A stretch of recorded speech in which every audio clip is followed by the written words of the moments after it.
1930 की एक कमकपाती सुबह, लद्दाख की सफेद चादर में लिपटी घाटियां और उनमें एक गडरिया अपने रास्ते की तलाश में, अपने इतिहास से अनजाने। अचानक उसकी नजर एक पुराने बंकर पर पड़ी। आसपास बिखरे थे खाली कारतूस, सूखा खून और वीरता की गूंगी गवाही। बंकर के भीतर एक भयावह सन्नाटा, सैनिकों की जमी हुई लाशें, जैसे लड़ाई अब भी जारी हो। डरे हुए गडरिये ने जैसे तैसे नीचे की पोस्ट पर खबर दी। भारतीय सेना तुरंत सतर्क हो गई।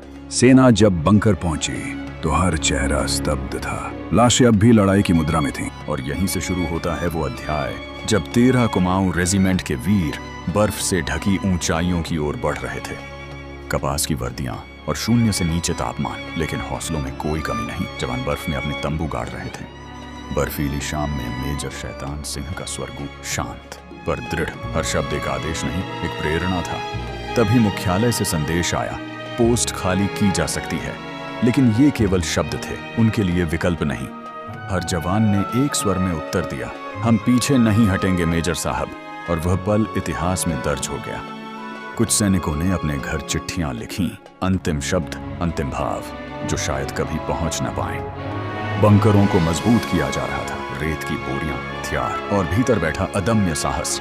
धुंध और बर्फ के उस पार दूरबीन में पहली बार चीनी सैनिक दिखाई दिए, सैकड़ों की संख्या में। एक जवान चुपचाप बोला, वो आ रहे हैं, और पूरा बंकर सन्नाटे में डूब गया।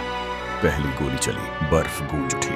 भारतीय जवानों की गोलियों से चीनी सैनिक पीछे हटने लगे। हर फायर में साहस था, हर चीख में प्रतिशोध। रात की सर्दी में बंकरों के भीतर सन्नाटा पसरा था, लेकिन हर जवान जानता था अगला हमला और भी भीषण होगा। कोई नहीं सोया उस रात।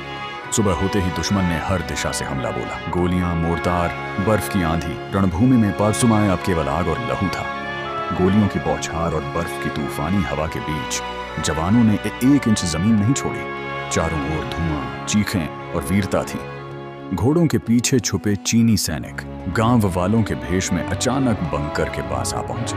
ये धोखा था, लेकिन जवानों की नजरें चूकी नहीं। अब दूरी नहीं बची थी। हाथों में बंदूकें नहीं, अब हाथों में बहादुरी थी। संगीनों, पत्थरों और घूंसे चल रहे थे। ये असली युद्ध था। एक एक गोली कीमती हो गई थी। जवानों की आंखों में आग थी, लेकिन जेब में खाली मैगजीनें। फिर भी कोई पीछे नहीं हटा। मेजर सिंह घायल हो चुके थे, लेकिन उनके आदेश अब भी गूंज रहे थे, पीछे नहीं हटना। उनकी आवाज बर्फ को चीरती चली गई। गोलियां खत्म नहीं हुई थी, सिर्फ हाथ काम नहीं कर रहे थे।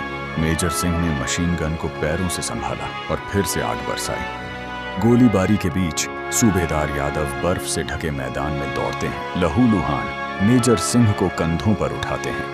मेजर सिंह अंतिम सांसों में है।